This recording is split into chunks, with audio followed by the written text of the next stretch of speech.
Hoje vamos falar sobre Levítico, capítulo 15, capítulo 16 e capítulo 17. Levítico, capítulo 15. A gente falou ontem acerca de algumas impurezas, né? As impurezas geradas por doenças de pele, que tem, né, uma capacidade de infectar, e mofo em casas, né, em objetos, né, que podem também, de alguma forma, infectar. Agora, hoje, nesse primeiro capítulo, a gente vai falar sobre algumas condições que tanto o homem quanto a mulher podem estar impuros, né, para justamente se apresentar no templo, né, para o sacerdote, enfim. A gente vai ver no versículo 31, vou pular para o final, só para a gente já entender essa conclusão. Eu citei ontem, né, que a gente iria falar sobre isso. Então vou começar, para a gente poder entender por que dessas leis aqui. Versículo 31. Assim, vocês separarão os filhos de Israel das suas impurezas, para que não morram nelas, ao contaminar o meu tabernáculo que está no meio deles. Então a gente vê que assim, essas impurezas, Deus não queria dentro do templo dele, dentro do tabernáculo. Né? De alguma forma, óbvio, né, a gente já viu que quem entrava no tabernáculo era o sacerdote e o sumo sacerdote. Porém, as impurezas, quem tocava nas impurezas, ou se o impuro tocasse em alguma coisa, por lei, aquilo ali que ele tocou estava impuro, ou aquela pessoa ali também se tornava impura. Então, quando a gente entende que se a pessoa está impura ao tudo que ela toca, e o sacerdote poderia tocar em alguma coisa em comum, né, eu estaria infringindo essa lei, estaria permitindo que algo impuro entrasse no tabernáculo. Isso não pode ser, porque ali é onde a presença de Deus se manifestava e falava com o povo. Então, entenda uma coisa, a gente precisa entender isso. Nossas impurezas espirituais, né, a gente não pode olhar isso aqui, esses textos, de uma forma literal para a gente hoje, mas o princípio, como eu disse, aqui são os princípios éticos, morais e espirituais disso aqui. A gente tem que realmente pensar. Então, assim, o princípio espiritual é esse, né? Eu não posso entrar na presença de Deus impuro de qualquer jeito, né? Deus é santo. A gente vê que Moisés, né? Deus manda tirar a sandália. Aparentemente é algo bobo, né? Mas Deus viu alguma impureza ali e realmente falou: tira essa sua sandália. Então, assim, na presença de Deus existe uma necessidade, né, da gente entrar com seriedade, né, com o coração íntegro diante de Deus. Porque não estamos tratando com qualquer pessoa ou qualquer coisa. A gente precisa ter o temor do Senhor todos os dias de nossas vidas. Temor é ter medo. Né? Alguns vão falar assim, mas é respeito. Não, a palavra é medo realmente. Só que só tem que definir qual medo. Né? O medo que a gente tem que ter de Deus é da gente pecar contra Ele. Vai ficar com medo de que Deus vai não me castigar, não. Não tenha medo de pecar contra Deus. Tenha pavor. Você sabe que algo não agrada ao Senhor, tenha pavor de fazer essa coisa. Corra. Eu não vou fazer isso de jeito nenhum. Né? Essa tem que ser a nossa mentalidade. A gente ter medo realmente de pecar contra Deus.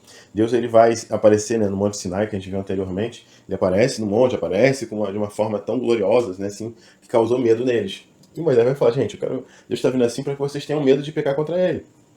É isso que Deus exige de nós.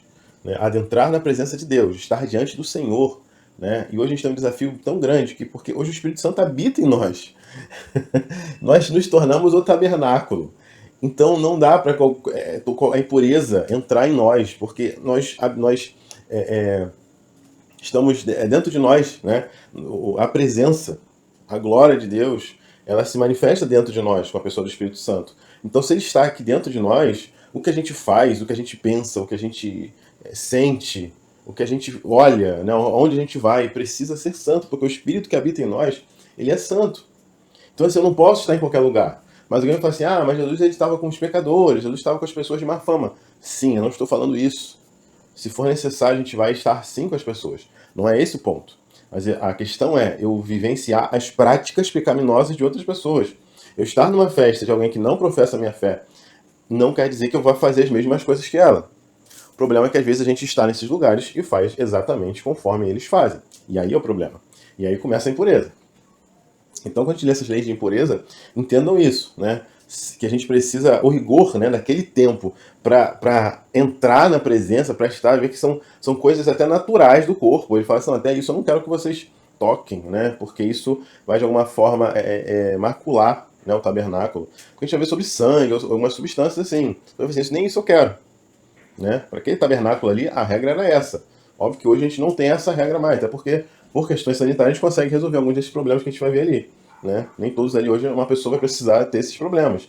Mas, entenda, tem que a nossa mente é isso. O rigor para entrar na presença é tão grande, né, que são regras que chegam a ser, às vezes, até um pouco pesadas, né, exageradas a um primeiro momento. Mas é isso para nos mostrar o quanto que a presença de Deus era valiosa. Então eu não posso entrar na presença de Deus de qualquer forma. Não vamos estar diante do Senhor de qualquer forma. Precisamos todos os dias nos consertar diante dele. Eu já falei sobre os 3 passinhos, né? Arrependimento, confissão e abandono.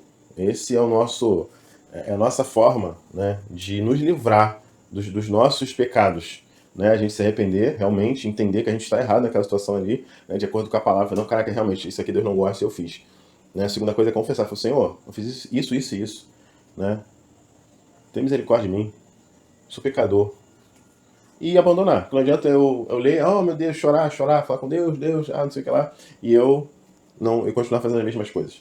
Óbvio que a gente entende que existe um processo de libertação, tem coisas um pouco mais difíceis, mas esses 3 pontos a gente precisa realmente passar por eles. Então, vamos para o texto. Ele vai falar sobre, como eu disse, sobre as impurezas de homens e de mulheres. Primeiro, ele vai começar falando sobre um corrimento no membro masculino. Isso torna esse homem impuro. E tudo que ele tocar, então, também ficará impuro.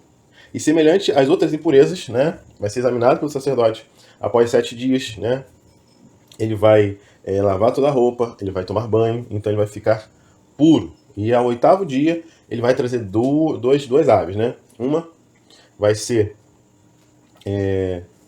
para a oferta de pecado, e a outra para o holocausto. A gente viu lá nos primeiros capítulos que ofertas são essas, né? Como elas são. 16, versículo 16 ao versículo 18. Diz assim: quando o homem tiver emissão de sêmen, banhará todo o seu corpo em água e ficará impuro até a tarde. Toda roupa e toda peça de couro que houver sêmen tem que ser lavada em água e ficarão impuros até a tarde. E se um homem tiver relações com a mulher e tiver emissão de sêmen, ambos se banharão e banharão em água e ficarão impuros até a tarde. Então, até nesse contexto, existe uma impureza cerimonial, porque eles não podiam estar, então, no tabernáculo, não poderiam ir até lá. Depois, vai falar do versículo 19 a 24 sobre a menstruação feminina, né? Bom, não tem masculina, mas a menstruação. Ela, aqui, nesse trecho, ele vai separar uma menstruação normal, a normal, né, que toda mulher tem todo mês. E o procedimento é muito semelhante ao que aconteceu do homem. Tudo que tocar vai ficar impuro e tudo mais. E depois, do 25 ao 30, ele vai mostrar uma menstruação que ela é de longo prazo, ou seja, mais do que o normal, ou fora de época. Ou seja, porque ali provavelmente não é uma menstruação necessariamente, né?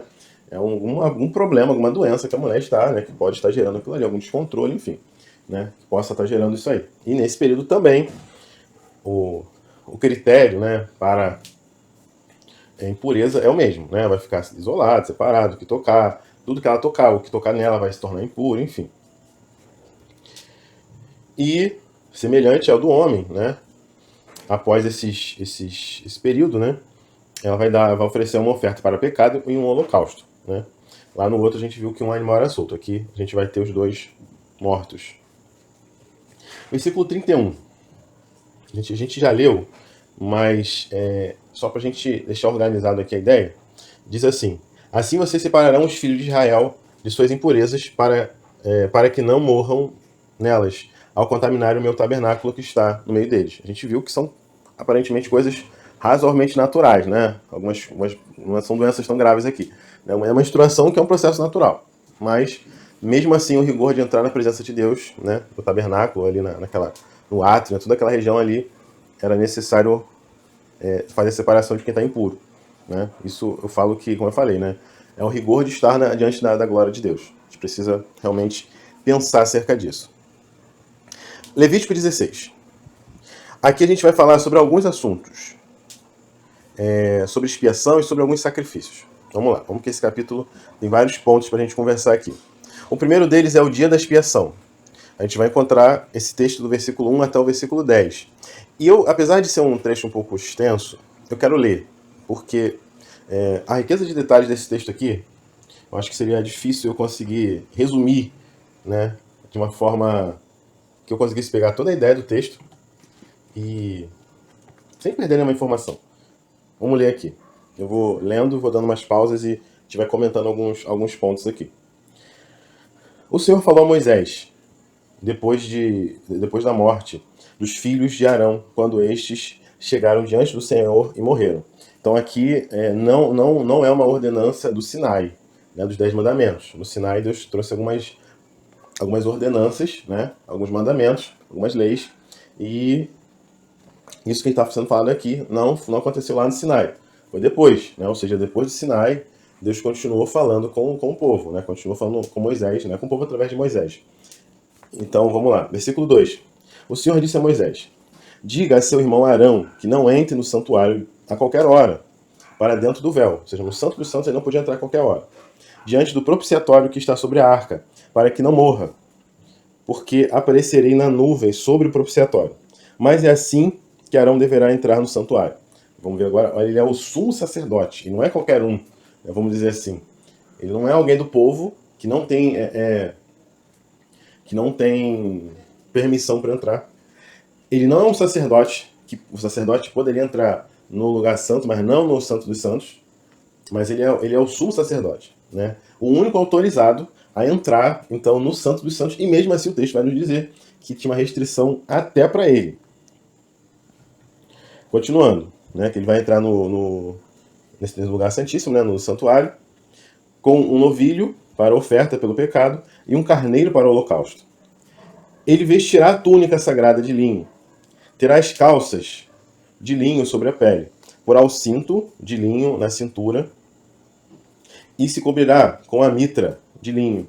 São estas vestes sagradas. Banhará o seu corpo em água e então porá essas vestes.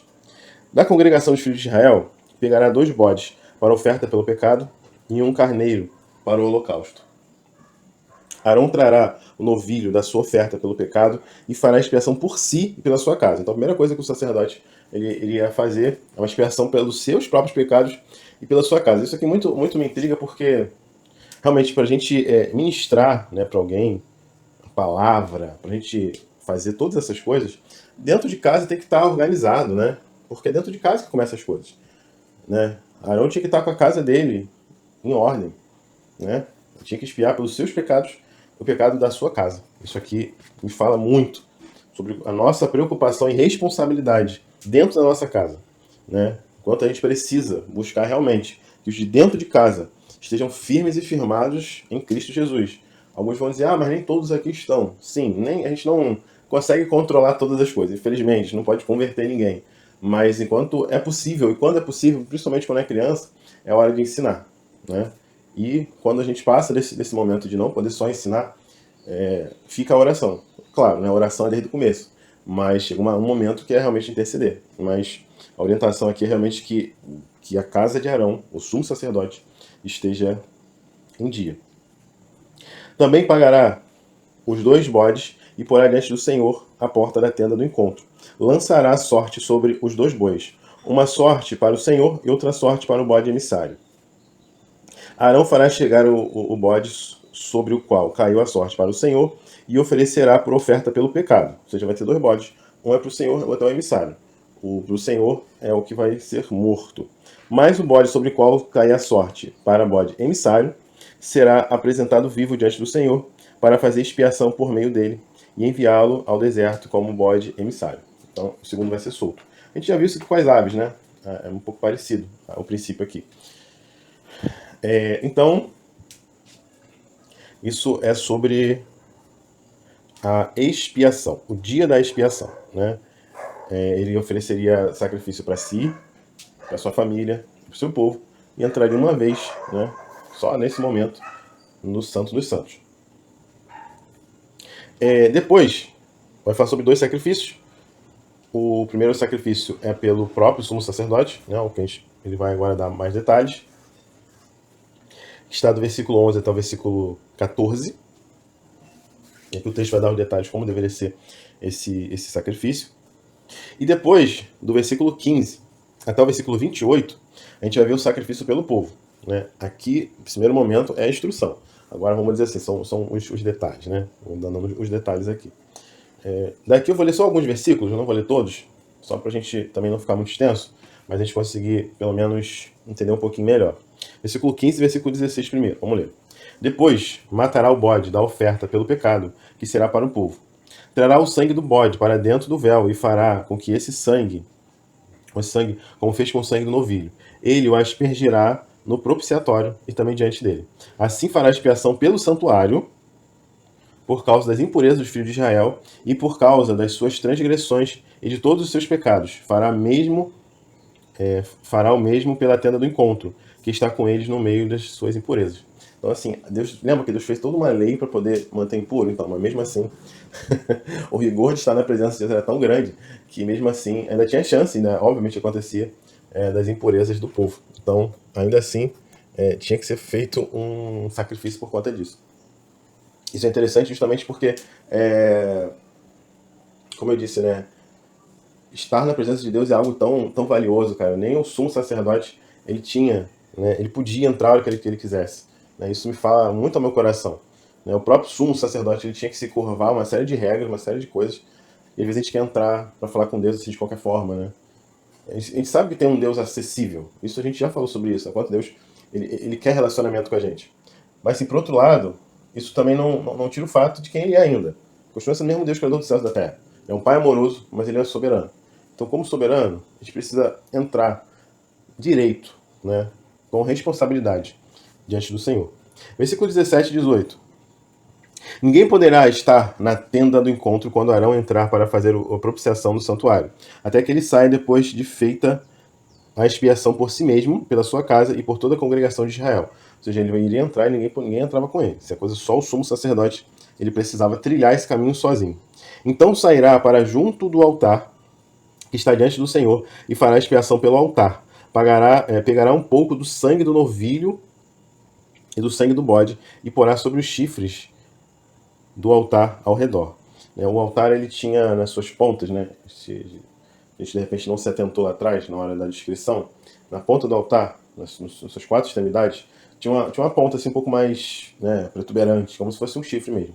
Né? Por isso que ele fala do chifre, né? Tem um formato de um chifrezinho assim nas pontas. Então, assim, essas são as regras, né, para esse dia aí da expiação. Depois, versículo 20 até o versículo 22.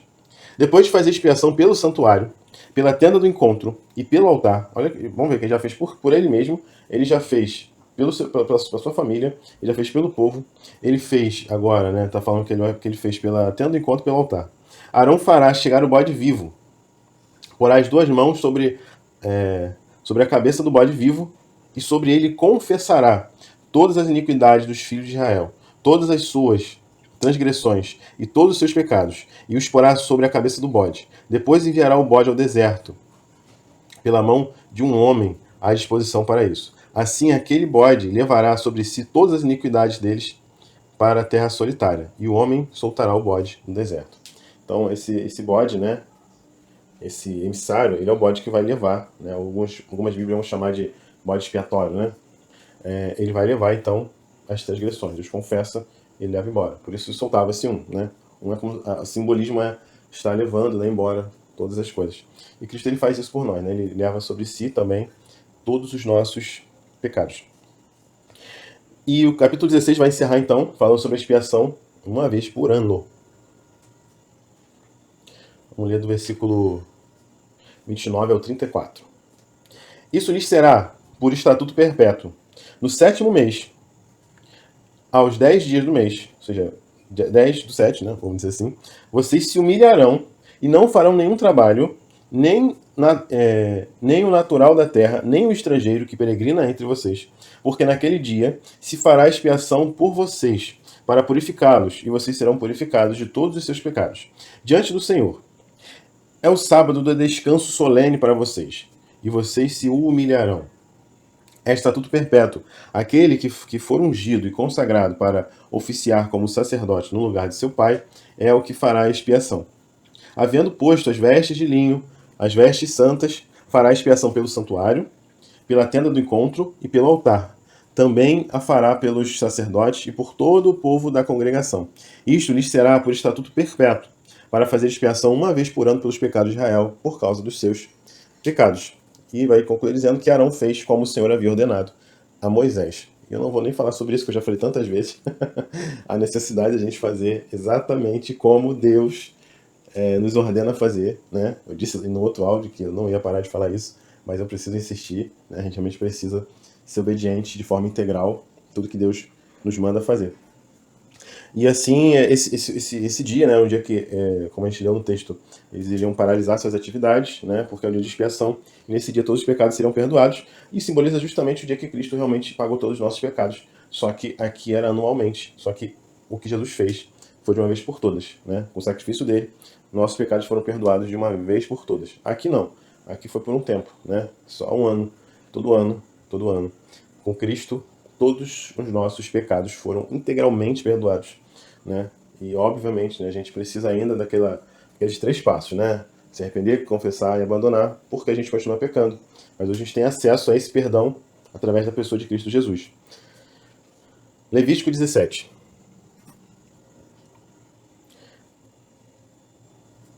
Aqui, eu não vou nem me ater muito ao que vai falar sobre aqui, mas só vou resumir de forma bem rápida. Basicamente, a lei que é apresentada no capítulo 17 é sobre não comer sangue. E eu só vou ler versículo 15 e 16. Qualquer pessoa natural da terra ou estrangeira que comer carne de um animal que morrer por si ou que é dilacerado por feras, lavará as suas roupas e as banhará em água e ficará impuro até a tarde. Depois estará pura. Mas se não lavar a roupa nem banhar o corpo, levará sobre si a sua iniquidade. Né? Então, vai falar sobre sangue, comer sangue, também existe a proibição. Então, assim a gente encerra, né, o nosso estudo de hoje, né, acerca desses assuntos, né, sobre algumas impurezas, e agora nesse capítulo sobre sangue, e sobre o dia de expiação, né, um dia importante, na verdade, já apontando para a pessoa de Cristo, né, que viria depois de alguns séculos. Né, e que Deus abençoe você, sua família, e que a gente entenda todos os dias que é necessário obedecer a Deus em todas as coisas, e a gente entender que para estar na presença de Deus, eu preciso purificar meu coração, as minhas mãos, minha mente, eu preciso entrar na casa do Senhor, eu preciso entrar no meu quarto fechado, eu preciso, quando eu vou buscar Deus, eu preciso realmente ir com sinceridade, eu entregar totalmente a Deus, sem reserva, apresente tudo, entregar absolutamente tudo ao Senhor. Não tem que esconder dele. Como a gente esconde algo do Senhor? Impossível. Impossível esconder uma coisa de Deus. Então, quando entrar na presença dele, confessa realmente. Porque às vezes a gente pede as coisas a Deus e especifica. Ah, Deus, eu quero uma casa com tantas janelas, com tantas portas, com tanto não sei o que, com 3 banheiros, com 3, 5, 10, 8 andares, com não sei o que, amarela por fora e tal. Ah, Deus, eu quero um emprego assim, tal horário, de 8 ao meio-dia, ganhando 10 mil reais, né? 2 quadras na minha casa, com um chefe tranquilo e tal. A gente faz tanta coisa para Deus, mas na hora de confessar, a gente, Deus, perdoa pelos meus pecados, né? Fala baixinho para ele não ouvir. Óbvio, né? Se a gente está fazendo uma oração pública, né, com várias pessoas, não tem necessidade de eu me expor, né? Para a igreja, né, para um grupo. Deus, me perdoa porque eu fiz aquilo aquele dia, não sei o que com aquela pessoa, aprontei, não. Mas no seu quarto secreto, Deus, fiz isso aqui errado mesmo, você que tá me chateando, eu sei que eu peguei contra o Senhor e tal, chora, né, de acordo com... Enfim, mas se apresente a Deus realmente, né, porque Ele viu. Porque a gente não quer confessar, mas esquece que Ele viu a gente fazendo. Ele estava no nosso coração na hora que a gente pensou, que a gente desejou fazer a coisa errada. Ainda que a gente não falou com ninguém, mas Ele estava ali. Mas a gente já falou sobre isso, quanto Deus Ele é um Deus que restabelece alianças, né? Ele nos restaura. Essa tem que ser a nossa convicção. Se eu fizer esses 3 passos, a gente tem que ter a certeza que somos perdoados, porque Ele é fiel e justo para perdoar a gente. Ele é bom, Ele é maravilhoso. Mas eu preciso, obviamente, como eu falei, me arrepender, confessar e abandonar. Se eu faço essas 3 coisas de forma genuína, eu realmente eu restabeleço essa aliança com Deus. Porque a gente vai pecar, a gente sempre vai estar impuro diante dele.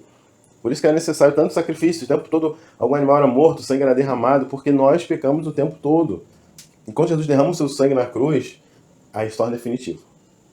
O último sangue foi derramado, o último cordeiro foi morto, mas uma morte agora com outro peso. Amém? Que Deus abençoe a vida de cada um, que Deus nos dê a graça de fazer como Arão, de expiar os nossos pecados, né? Ou seja, a gente confessar a Deus os nossos pecados, apresentar a Jesus, mas também da nossa família, que a nossa família esteja em ordem diante de Deus. Porque antes de Arão sacrificar pelo povo, ele sacrificava pela sua própria casa. E é dentro de casa que as coisas começam. E é dentro de casa que a nossa oração tem que ser para que Deus ele conserte aquilo que no momento está fora. Mas nem sempre é por nossa... Às vezes é por a gente foi negligente em algum momento. Pode ser, pode não ser. Mas independente da motivação, e não é... Ah, mas eu tinha que ter feito assim, não fiz. Amém, passou. Não tem o que fazer mais. Mas o que dá para fazer hoje? Faça hoje. O que passou, passou, tá lá atrás, não dá mais para você voltar atrás, não tem como voltar no tempo, né? Mas o que dá para fazer a gente tem que fazer. Hoje a gente tem que apresentar a Deus a nossa família. Apresentar a nossa família. Eu nunca fiz uma oração nesses nossos contos aqui, mas hoje eu quero deixar uma oração. Eu sei que aqui é só um nível de estudo, a gente não está pregando aqui, a ideia não é uma mensagem, né? É só a gente ler alguns textos e conversar acerca deles, mas, enfim, vamos orar. Pai querido, Pai amado, te louvamos, te agradecemos, Pai, por esse dia de estudo, por esse dia que o Senhor tem nos dado, para que a gente esteja de pé, para que a gente continue avançando, mesmo com dificuldades, mesmo com problemas, mesmo com situações que afligem as nossas almas, Senhor. Mas em todas elas nós precisamos continuar crendo que o Senhor está conduzindo o barco das nossas vidas. Mas, Pai, hoje o nosso clamor, a nossa oração é pela nossa casa, pela nossa família. Hoje falamos que Arão ele faz expiação pelos seus pecados e pelos da sua família. Ele intercedia também pelos dele, antes de interceder pelo povo. Por isso nós pedimos, Pai, que quem esteja ouvindo e tenha problemas na sua casa, pessoas desviadas, pessoas fora da tua presença, pessoas que já participaram do nosso meio, que já estiveram envolvidos com a tua obra, mas agora estão desanimados e enfraquecidos. Aqueles, Pai, que de repente nunca te conheceram, nunca tiveram oportunidade de te adorar, mas o seu filho e a sua filha está agora intercedendo por eles, por todos esses que foram ou aqueles que nunca foram.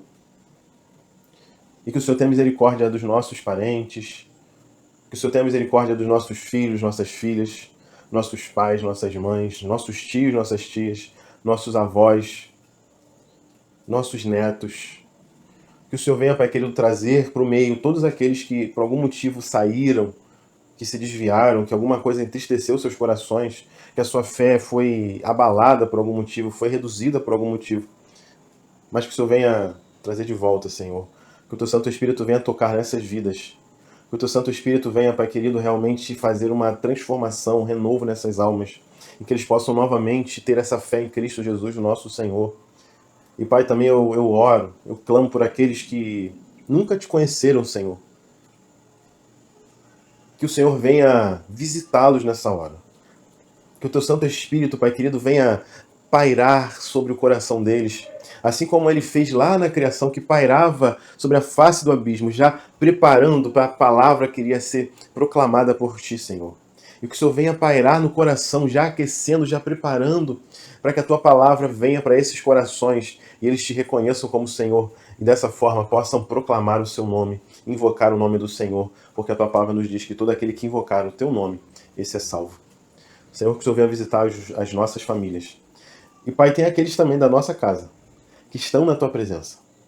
Aqueles que estão até firmes na Tua presença hoje, Senhor. Mas a nossa oração é que o Senhor venha protegê-los, para que eles não venham a cair, para que eles não retrocedam, para que eles não desanimem, para que essa fé que está no coração deles hoje, ela continue a cada dia sendo fortalecida, que ela seja, Pai querido, cada vez mais acrescentada, para que essa pessoa não se desvie, para que essa pessoa, Pai querido, permaneça constante na Tua presença, Senhor, para que ela permaneça constante na Tua obra, para que ela seja, como a gente tem falado aqui por diversas vezes, Senhor, seja aquela pessoa que faz tudo conforme o Senhor manda, que está atento e está ligado a tudo que o Senhor diz, a tudo que o Senhor manda, Pai querido. Senhor, mas também nós oramos por nós. E quem quiser, coloque a mão no coração e declare ao Senhor as suas necessidades. Pai, que quem está ouvindo possa receber um toque de Ti nessa hora, Pai. Que essa pessoa consiga, Pai querido, ver a Sua mão agindo apesar das situações, apesar das adversidades, apesar de ver tantos problemas, Senhor, como nós temos falado sobre a Tua presença estar no nosso meio. Pai, que o Senhor venha visitar o nosso coração e todos que estão ouvindo, Pai. Que nós possamos ter a nossa fé firmadas a cada dia. Não nos permita retroceder, Pai. E se quem está ouvindo, Pai, está desviado, que o Senhor venha tocar nesse coração para que ele volte para a Tua presença. E se quem está ouvindo, Pai querido, seja aquele que não Te conhece, mas eventualmente caiu nesse vídeo, chegou até essa oração, que o Senhor venha, Pai querido, converter essa alma. Que o Senhor venha visitar esta alma e esse coração. Porque todos nós precisamos da Tua presença, Pai. Senhor, muito obrigado por esses minutos que nós ficamos aqui, né, falando acerca da Tua palavra. E o ouvinte esteja do outro lado, atento a tudo que o Senhor tem falado através da minha vida, Senhor, para a vida deles. Que o Senhor abençoe as suas casas e os seus lares. Em nome de Jesus. Amém. Meus amigos, e com isso a gente encerra, né, de uma forma diferente, o nosso estudo de hoje. E que Deus abençoe a sua casa, abençoe a sua família, que Deus renove as suas forças, restaure a sua saúde, abra uma porta naquilo que você precisa, e que Deus ele venha prosperar os seus caminhos em nome de Jesus.